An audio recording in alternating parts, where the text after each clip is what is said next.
Hi guys, welcome back to my channel. My name is Vicky and my channel is Cook with a Top Vicky. And on today's menu, guys, we are preparing beef stew.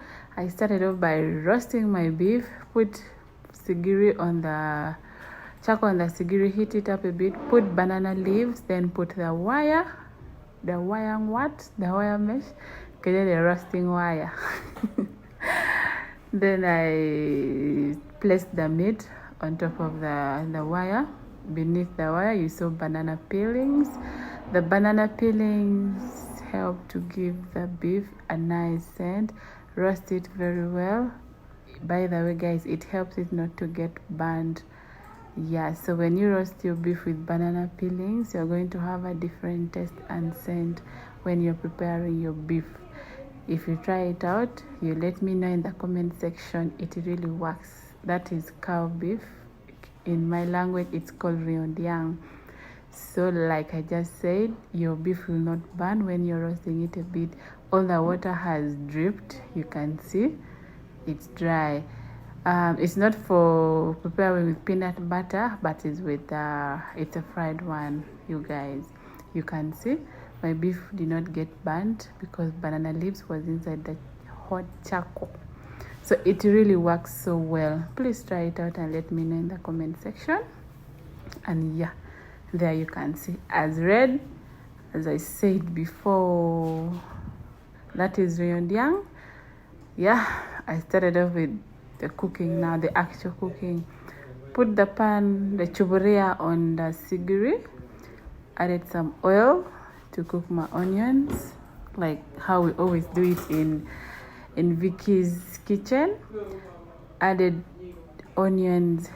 You guys already know how much onions is the real deal for me. I do a lot of onions in my cooking if given the chance. And then I've chopped my beef, cut it into desirable pieces, and then add it inside the chuburia.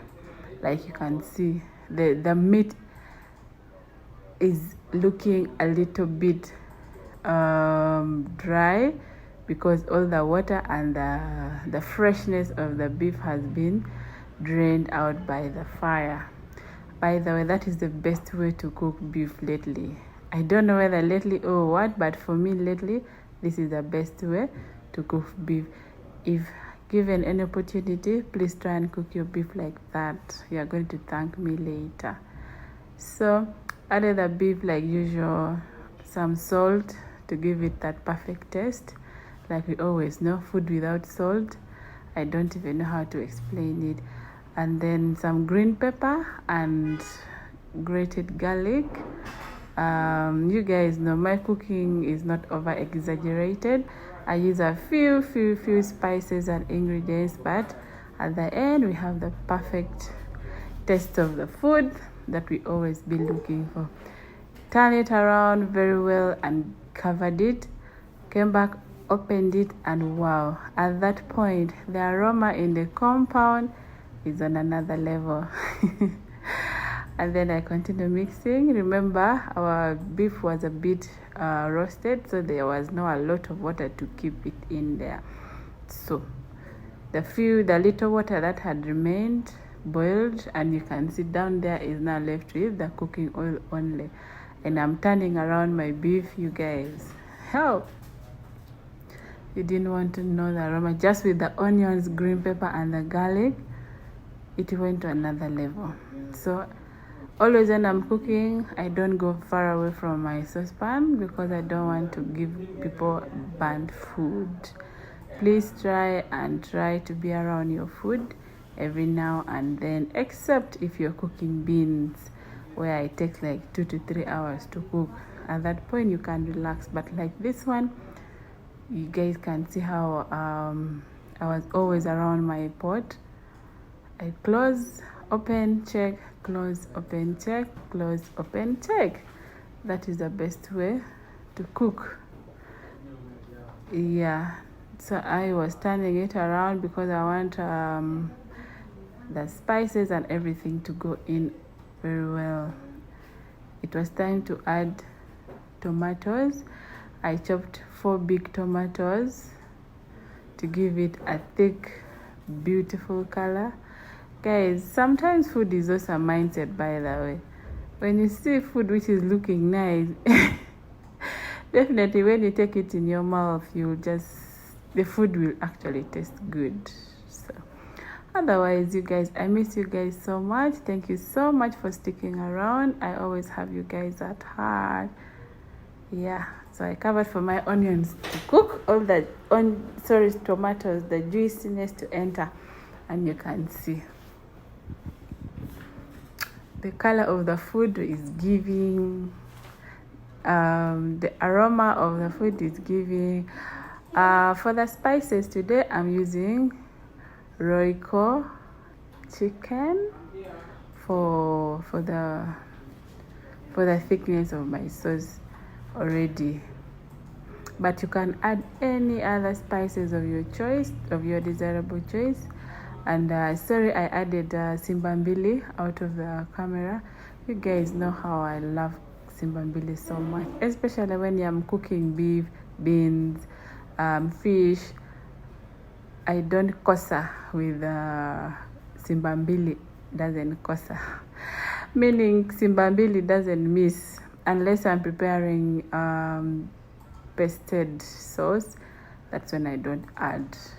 And yeah, I've added water to my beef to boil. Guys, I don't like hard beef. I like my beef well cooked. At that point, my sister was sorting rice, and definitely she's done to prepare the rice. It tasted so nice, simple but very delicious, guys. For us here, we buy the ones that you have to sort. And then there she was preparing the rice. Now heat oil, added the rice, and then stirring it because she wants the rice to come out one. I didn't know the technique, but I also learned something from her on this rice recipe. Very, very, very simple. You can do it at home and anywhere. You don't even need any other thing. So guys, there's no reason for you guys to cook mingled rice. This is the best recipe for it. Start cooking rice like this and you will enjoy. Stop cooking watery rice, let me say like that. So you just stir your rice until the oil has entered inside properly, and then you add your salt in the rice for the taste. At that point, you can see the rice has turned. Then I added water, boiling water right from the sigiri. Hot boiling water will help your rice to cook very well and not be watery. So you can see, you add your hot water and then the rice starts boiling immediately. It's something that helps so much when it comes to cooking rice. Some people cook with cold water, but I've realized hot water is the best water for cooking rice. You people, my people, you'll see it shortly. Yeah, you can see. Pigot when my bear did then it was time to add some little flavor and nice looking. It was carrots and green pepper to give it a nice look and a very nice scent and a very nice aroma in the rice. Can you see what I was talking about? Like, the rice will get ready very well, one, not watery and not like unga. So guys, we started cooking from outside, but rain came and interrupted. So we carried our sigiri inside, we put out that door, and we continued cooking. Weather couldn't stop us from eating nice food or delaying us from finishing to cook our food. So yeah, basically the rice is ready. And then I came back to check on my beef, and yeah, you can see it's ready. Like you can see, inside is ready. I checked the beef is ready. The soup was okay because the family was a bit large, so we needed enough soup to eat the rice. We didn't want to run out of soup at the end of that day. So there we are with very nice tasty beef. Our food is ready. Lunch was served and we tasted deliciously. Thank you so much for watching my video, you guys. Whoever has always been here, I really appreciate. I don't take you guys for granted. Try out this recipe and let me know in the comment section. Bye.